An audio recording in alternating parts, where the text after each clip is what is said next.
शिक्षिका आहे आणि आज आपण सुलेखन वर्ग घेणार आहोत. तुम्हाला सगळ्यांना माहितीच आहे की आपलं हस्ताक्षर जे आहे ते आपल्या व्यक्तिमत्वाचा आरसा असं म्हटलं जातं. हस्ताक्षर हे व्यक्तिमत्वाचा आरसा आहे आणि हस्ताक्षराचं जे महत्त्व आहे ते तुम्हाला प्रत्येकालाच माहिती आहे. लहानपणापासून आपण विद्यार्थ्यांच्या मागे लागत असतो की बाबा रे अक्षर व्यवस्थित काढ व्यवस्थित काढ, परंतु सगळेच जण हे ऐकतात असं नाही आणि त्याचा परिणाम असा होतो की घाई गडबडीत काहीतरी लिहिलेलं आणि कुठली तरी अनामिक त्यांच्यामध्ये जी एक क्युरिओसिटी असते ती इतकी जास्ती असते की ते काय लिहितात आहे हे सुद्धा त्यांच्या भावना आणि लिखाणाचा वेग याचा कुठेतरी असमतोल होतो आणि त्यांचं लिखाण जे असतं ते नुसतं फर्राटेदार होत जातं, त्याला व्यवस्थित वळण नसतं. आणि याचाच परिणाम असा होतो की तुमचे विचार कितीही व्यवस्थित असले तरी सुद्धा ते उतरवता जर पद्धतशीर आले नाही तर तुमचा पेपर तपासणाऱ्याला ते व्यवस्थित समजत नाही.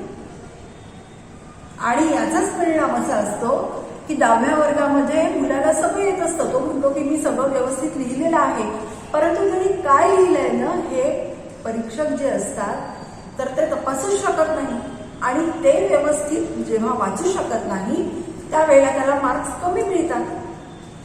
आणि फक्त एवढंच नाही तर एक आपल्यामध्ये स्वयंशिस्त येण्याच्या दृष्टीने किंवा आपल्याला प्रत्येक गोष्टीत व्यवस्थितपणा येण्याच्या दृष्टीने जेव्हा आपण सुलेखनाकडे वळत असतो तेव्हा आपला मेंदू हा शांत होत असतो. कुठेतरी वाढलेली जी घाई गडबड आहे ती कुठेतरी शांत होत असते आणि सुलेखन ही एक कला सुद्धा आहे. सुलेखन ही एक कला आहे आणि ती कला आपल्याला जोपासायची आहे आपल्या उज्ज्वल भविष्यासाठी. आपल्याला हस्ताक्षर चांगलं काढायचं आहे आपल्या उज्ज्वल भविष्यासाठी. आणि आज मी तुम्हाला सुलेखनासाठी ज्या छोट्या छोट्या काही गोष्टी आहेत की आपल्याला अगदी आवर्जून त्या आत्मसात करायच्या असतात, काही जणांमध्ये उपजतच असतात परंतु बहुतांश मुलांना त्या आत्मसात कराव्या लागतात आणि त्यासाठी आपण काय करायला हवं हे मी तुम्हाला आज सांगणार आहे. आणि सुलेखनाचं महत्त्व काय आहे हे आधी तुम्हाला सांगितलं पाहिजे. ते सांगितल्याशिवाय तुम्हाला ती करण्याची प्रेरणा देखील येणार नाही. आता आपण सुरुवातीला एक गंमत करायची आहे. अगदी सहज सहज तुम्ही तुमच्या वहीवर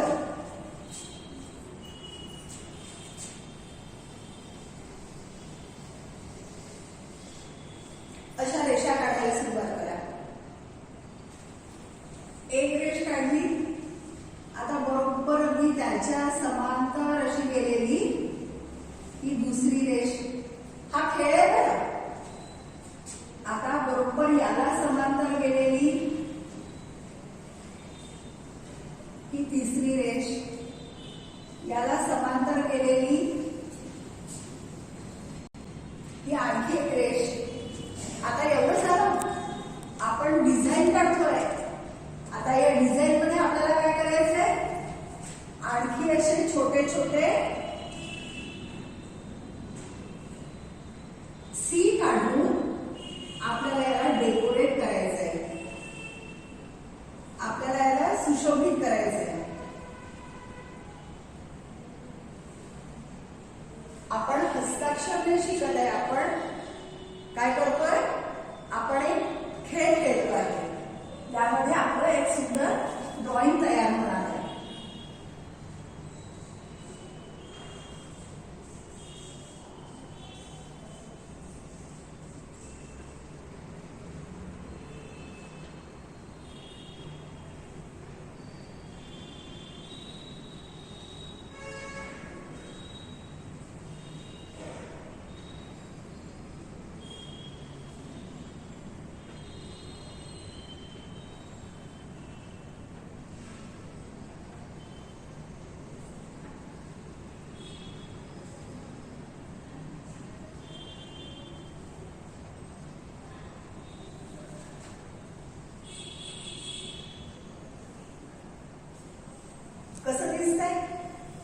आणि करताना किती मजा आली ही मजा तुम्ही प्रत्यक्ष अनुभवा. आता हाच एक फक्त आपण या पद्धतीनेच काढणार नाही, आपल्याला गोल गोल पण काढायची आहे. हळूहळू आपण काही करत असताना किंवा एखादा सिरियल वगैरे पाहत असताना किंवा काही हातामध्ये सहज पेन ठेवा, वही ठेवा आणि असे छोटे छोटे छोटे छोटे गोल काढायला सुरुवात करा.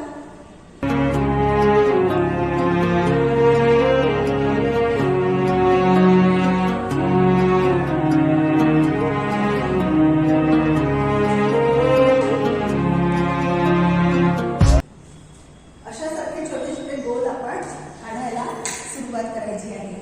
यानंतर अनेक पॅटर्न असे असतात की जे आपण चांगल्या पद्धतीने काढू शकतो. आपल्याला त्यातून मजा सुद्धा वाटते आणि हळूहळू आपण आपला हात जसा बसत जातो ना तसं आपण कुठल्या पण गणितातल्या किंवा सायन्समधल्या विज्ञानातल्या कुठल्या सुद्धा आकृत्या व्यवस्थित काढू शकतो आणि आपलं हस्ताक्षर हळूहळू चांगलं ते उत्कृष्ट इथपर्यंत जाऊन पोहोचतं.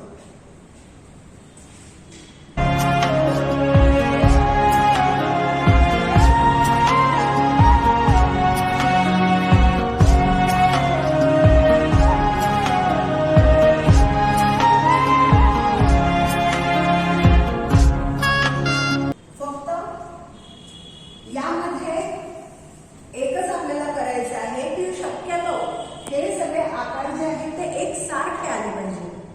आपण प्रयत्नपूर्वक आपल्या हाताला कसं वळण लावायचं की हे सगळे आकार एकसारखे आले पाहिजे आणि त्यांनीच मग हळूहळू आपली एकाग्रता ही वाढणार आहे आणि आपली एकाग्रता वाढता वाढता आपल्या हस्ताक्षरावर त्याचा चांगला परिणाम होणार आहे. हस्ताक्षरावरच परिणाम चांगला होणार नाहीये तर आपण जे काही वाचतो ते आपल्या लक्षात राहण्यामध्ये सुद्धा अमूलाग्र बदल होणार आहे.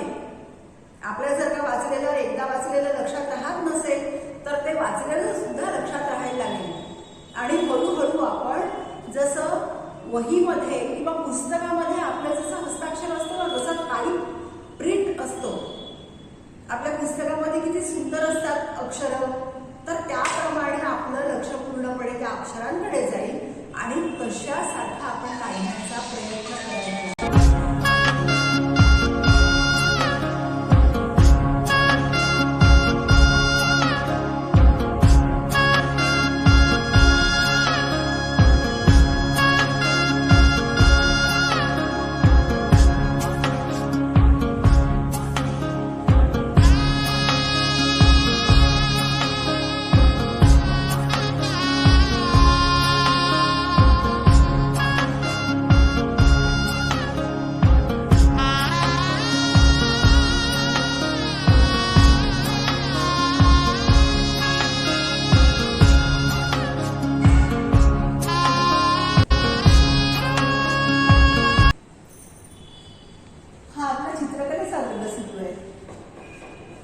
वाटतं ना क्षणभर तुम्हाला असं, कारण सुलेखनामध्ये आपण ज्या उभ्या रेषा, तिरप्या रेषा किंवा बाकी जे छोटे छोटे अर्धवर्तुळ वगैरे काढतो तर हे अर्धवर्तुळ सगळे ह्या ड्रॉइंगमध्ये आलेले आहेत, चित्रकलेमध्ये आलेले आहेत आणि हेच आपल्याला हळूहळू आत्मसात करायचं असतं. कुठलाही विषय जो असतो तो फार कठीण नसतो. सुंदर हस्ताक्षर काढणं सुद्धा हे तुमच्या आवाक्याच्या बाहेर नाही आहे. फक्त त्या दृष्टीने तुम्ही पहा की ते किती सोपं आहे आणि हसत खेळत काढण्यासारखं मी स्वतः त्या विषयाला किती सोपं बनवू शकतो हे तुम्हाला स्वतःला देखील पाहायचं आहे. असंच हळूहळू एक एक एक एक आकार काढत आपण बरेचसे यातले तिरप्या रेषा, आडव्या रेषा, उभ्या रेषा हे आपण शिकणार आहे आणि यातून मग हळूहळू आपण अक्षरं कशी सुंदर काढायची याकडे वळणार.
अर्थ नाही, यातून कुठली आकृती तयार होत नाही, परंतु हे काढत असताना आपल्याला एक प्रकारचं समाधान मिळत असतं. रेषांना रेषा जोडताना जो काही आनंद होत असतो आणि त्यातून ज्या काही एक एक आकृती तयार होत असतात त्या आकृती आपल्या मनाला आनंद देऊन जात असतात. आणि ह्या अशा आकृत्या तुम्ही काढण्याचा प्रयत्न करा. आणि हे सगळं करत असताना आपल्या बोटामध्ये बोटांवर आपल्याला संयम ठेवायचा आहे. आपल्याला कुठपर्यंत जायचं आहे? आपल्याला कराटे मारायचे नाही आहे. आपल्याला बरोबर प्रत्येक आपल्या अक्षराची जी काही उंची आहे, त्याची जी काही जाडी आहे, ती व्यवस्थित ठेवताना आपल्या बोटामध्ये आपला संयम असला पाहिजे. आणि त्यासाठी आपल्याला हे असे आकार काढून बघायचे आहेत. हे करत असताना तुम्ही छोटे छोटे बिंदू देऊ शकता. एखादा वर्तुळ काढा.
जसं आहे तशासारखं काढायचं नाहीये. आपल्याला फक्त आनंद घ्यायचा आहे, आकार काढायचा. आपल्याला विविध प्रकारचे आकार काढून मनोरंजन पण करायचं आहे आणि आपल्याला आपल्या हाताला सवय पण लावायची आहे. आणि जेव्हा आपण असे काही चित्रकलेचे एक एक प्रकार काढत असतो किंवा फुलं काढत असतो, पानं काढत असतो, तेव्हा आपल्याला आनंद पण मिळतो आणि आपल्या हाताला वळण सुद्धा लागतं. हे तुम्ही करून बघा आणि त्यानंतर तुम्ही एक ओळ लिहून बघा. तुमच्या हस्ताक्षरामध्ये ताबडतोब पडलेला फरक तुम्हाला जाणवेल.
असताना तुम्हाला निश्चितच मजा येईल. आणि जे विद्यार्थी हे अगदी प्राथमिक असे आकार आहेत, यात फार काही प्रश्न घेण्याचं किंवा फार काही कठीण असण्याचा काही प्रश्न नाही आहे, आणि ज्या विद्यार्थ्यांना हे प्राथमिक आकार व्यवस्थित जमले आहेत किंवा ते काढण्याचा प्रयत्न करतायत, तर त्यांचं हस्ताक्षर हे सुंदर होणारच. आणि सुरुवातीला सुंदर होऊन ते अति उत्कृष्ट अशासारखा शेरा देखील त्यांच्या वहीवर येणार आहे. तर आज आता आपण हे काही मूळ आकार आणि काही छोटे छोटे आपण इथल्या गमती जमती पाहिलेल्या आहेत. आता आपल्याला घरी थोडा वेळ आहे किंवा वर्गात थोडा वेळ आहे, आपल्याला काय करावं हे सुचत नाहीये. अशा वेळेला काय करायचं की आपला वर्गमित्र किंवा आपली बहीण किंवा भाऊ यांच्याशी शर्यत लावायची. ती शर्यत कुठली, मी तुम्हाला एक आता गंमत दाखवली. आपल्याला छोटे छोटे वर्तुळ काढायचे आहे, किंवा ज्या 2 रेषा आहेत तुमच्या वहीमध्ये रेषा असतात, एक रेघी वही जर का असेल तर त्यातलं अंतर हे मोठं असतं, आणि जर 2 रेघी वही असेल तर त्यातलं अंतर हे छोटं असतं. तर वहीमध्ये जेवढं अंतर आहे तेवढं तुम्ही सध्या घ्या. त्याला कुठलाही बंधन नाही आहे की वर्तुळ छोटे यायला पाहिजे की मोठे यायला पाहिजे, पण सुरुवातीची आपली जी दिशा आहे ती आपण पाहिजे की 2 रेषांमधलं जेवढं अंतर आहे तर त्या अंतरामध्ये बरोबर विरुद्ध बाजूंनी सुरू करून आलेला असं वर्तुळ, अगदी एकसारखे वर्तुळ, एकसारखी त्यामध्ये जागा सोडलेली, अशा पद्धतीने यायला पाहिजे, याचा आपल्याला प्रयत्न करायचा आहे. आपला हात जो आहे तो आपण अँटी क्लॉकवाईज अशा पद्धतीने फिरवायचा आहे.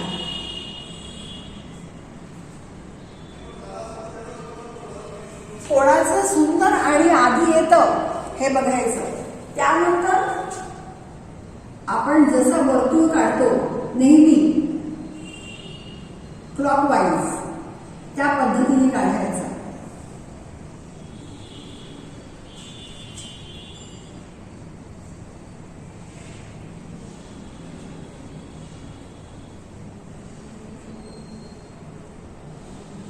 फक्त यामध्ये अशी चतुराई नाही करायची की अर्धा असा भाग काढायचा आणि अर्धा असा भाग काढायचा, कारण ही चतुराई बरेचसे मुलं करतात.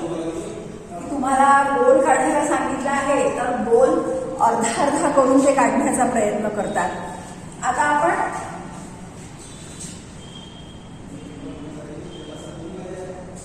अर्धवर्तुळ काढणार. एक अर्धवर्तुळ असं,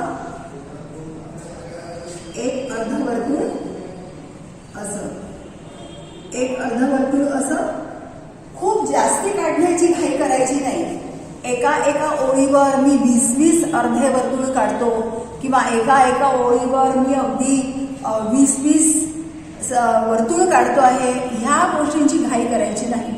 आपण जे काही काढतो आहे त्याचा आकार हा व्यवस्थित आला पाहिजे आणि सगळे वर्तुळ जे आहे ते एकाखाली एक आले पाहिजे, याचा आपल्याला प्रयत्न करायचा आहे. आपल्याला खूप सारं अगदी काय म्हणतात ना क्वांटिटी पण क्वालिटी काहीच नाही, अशा पद्धतीने आपल्याला कुठलेही आकार काढायचे नाही.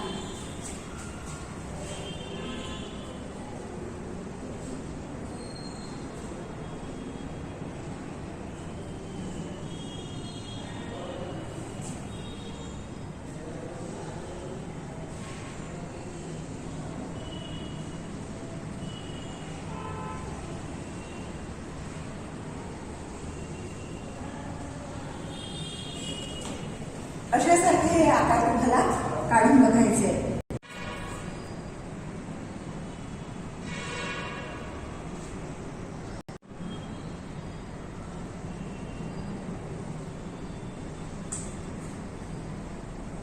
बघा, आता एक अर्धवर्तुळ आपण वरून काढलेलं आहे, एक अर्धवर्तुळ आपण खालून काढलं आहे. आता आपण हे अर्धवर्तुळ काढतोय, आपण नागमोडी रेष काढत नाहीये. या सगळ्यांनी लक्षात ठेवायचं आहे की आपण हे एका रेषेसारखं दिसणार आहे, परंतु आपण ही रेष काढत नाहीये, हे आपण अर्धवर्तुळ काढलेले आहे. हे जसे अर्धवर्तुळ आपण उभे काढले हे तसेच आडव्या पद्धतीने काढले. याचं कारण काय? कारण आपण जोही शब्द लिहिणार आहे, जेही अक्षर लिहिणार आहे, त्या अक्षरांमध्ये हे सगळे आकार अंतर्भूत असतात. आणि यानंतर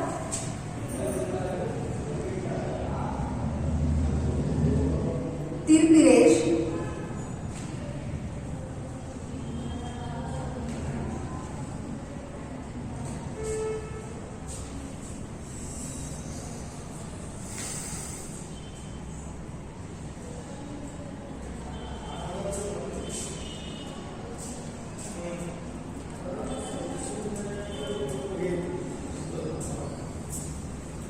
अशा पद्धतीने कुठे जर का तुम्हाला काढायचं असेल तर छोटंसं छान ड्रॉइंग सुद्धा काढू शकता. आणि तुमच्या हाताला हे वळण सुद्धा लागणार आहे तिरप्या रेषा काढायचं. आणि त्याचप्रमाणे आपल्याला छोट्या छोट्या पण समांतर रेषा काढायच्या आहेत.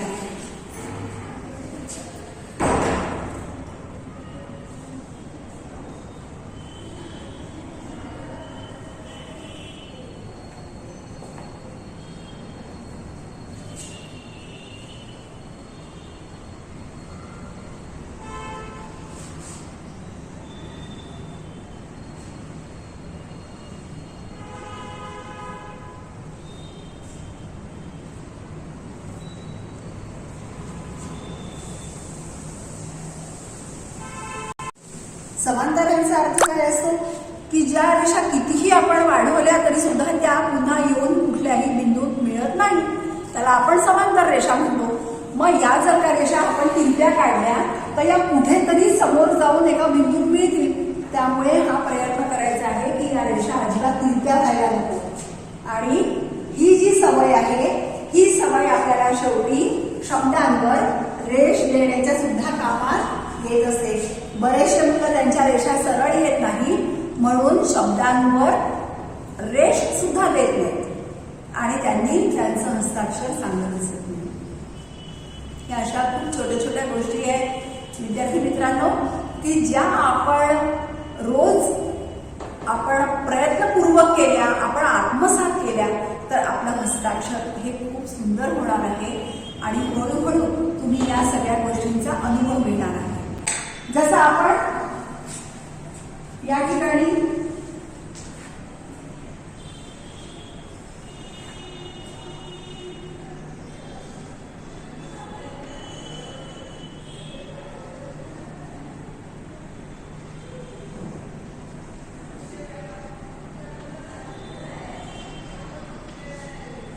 कमळ हा शब्द लिहिला आहे, यामध्ये जो क आलेला आहे यामध्ये सगळे अर्धवर्तुळ आले आणि हे जे वर्तुळ आपण काढलेले आहे हे वर्तुळ या ठिकाणी वर्तुळ आहे. बरेचसे विद्यार्थी काय करतात, ळ काढताना असा आकार येतो त्यांचा. कारण काय की मुळात त्यांनी व्यवस्थित या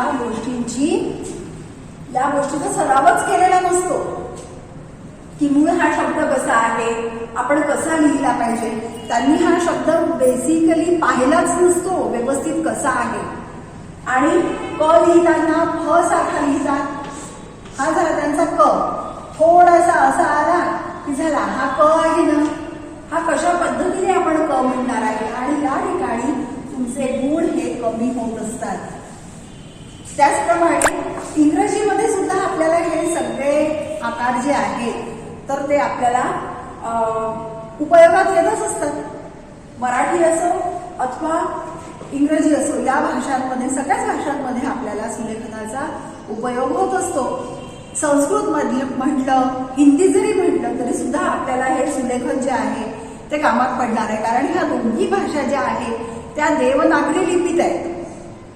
संस्कृत मधलं अ आई ई काही वेगळं नाही, हिंदी मधलं अ आई काही वेगळं नाही आणि मराठीतलं पण नाही. हे देवनागरी लिपी आहे आणि यामध्ये प्रॅक्टिस आपण जेव्हा करत असतो आपलं हस्ताक्षर चांगलं होत असतं त्यावेळेला सगळ्याच भाषांमधले पेपर सोडवताना तुमचे गुण हे वाढणार आहे याचा तुम्ही विचार करायचा आहे. इंग्रजी सुद्धा आता बघा, मी तुम्हाला आधी कर्सिव्ह मध्ये लिहून दाखवते.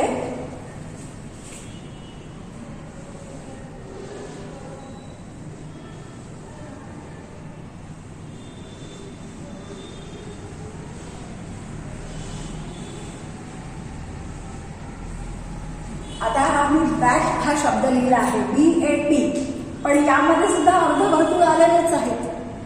यामध्ये अर्धवर्तुळ आले आहे. ह्या ए मध्ये सुद्धा अर्धवर्तुळ आलेले आहे. या ठिकाणी सुद्धा स्ट्रोक आलेले आहे. कोणती स्लॅन्टिंग लाईन, तिरपी रेष जी आहे ती फार तिरपा जरी याचा स्लोप नसला तरी सुद्धा बरचसं याचा सुद्धा तिरपा स्लोप आहे. ती सरळ रेष नाहीये.